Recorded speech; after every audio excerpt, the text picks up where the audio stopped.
नमस्कार, जय श्री कृष्णा। आज मैं श्रीमद् भागवत गीता के 6ठे अध्याय का भाग 2 आरंभ कर रही हूँ। श्री कृष्ण जी अपने अंतकरण की शुद्धि के लिए योग का अभ्यास को कहते हैं और बताते हैं, हे अर्जुन, शुद्ध भूमि में कुशा, मृगछाला और वस्त्र है उपरि, जिसके ऐसे अपने आसन को न अति ऊंचा और न अति नीचा स्थिर स्थापन करके और उस आसन पे बैठकर तथा मन को एकाग्र करके चित्र और इंद्रियों की क्रियाओं को वश में किया हुआ अंतकरण की शुद्धि के लिए योग का अभ्यास करें। उसकी विधि इस प्रकार है कि काया, सिर और ग्रीवा को समान और अचल धारण किए हुए दृढ़ होकर अपने नासिका के अग्रभाग को देखकर अन्य दिशाओं को ना देखता हुआ और ब्रह्मचर्य के व्रत में स्थिर रहता हुआ भय रहित तथा अच्छी प्रकार शांत अंतकरण वाला और सावधान होकर मन को वश में करके मेरे में लगे हुए चित्त वाला और मेरे परायण हुआ स्थिर होवे। इस प्रकार आत्मा को निरंतर परमेश्वर के स्वरूप में लगाता हुआ स्वाधीन मन वाला योगी मेरे में स्थित रूप परमानंद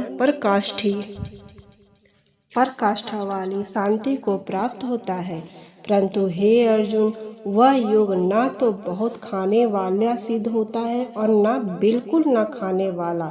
तथा न अतिशयन करने वाला स्वभाव वाला का और न अत्यंत जागने वाले का ही सिद्ध होता है। यह दुखों का नाश करने वाला योग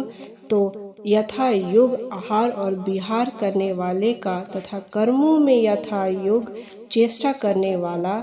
और यथा योग शयन करने तथा जागने वाले का ही सिद्ध होता है।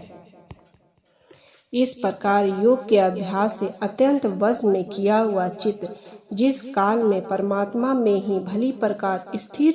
जाता है, वह काल में संपूर्ण कामनाओं से स्पृहा रहित हुआ पुरुष योग युक्त ऐसा कहा जाता है। जिस प्रकार वायु रहित स्थान में स्थिर दीपक चलायमान नहीं होता, वैसे ही उपमा परमात्मा के ध्यान में लगे हुए योगी के जीती हुई चित्त की कही गई है। हे अर्जुन, जिस अवस्था में योग के अभ्यास से निरुद्ध हुआ चित्त उपराम हो जाता है और जिस अवस्था में परमेश्वर के ध्यान से शुद्ध हुई सूक्ष्म बुद्धि द्वारा परमात्मा को साक्षात करता हुआ सच्चिदानंद घन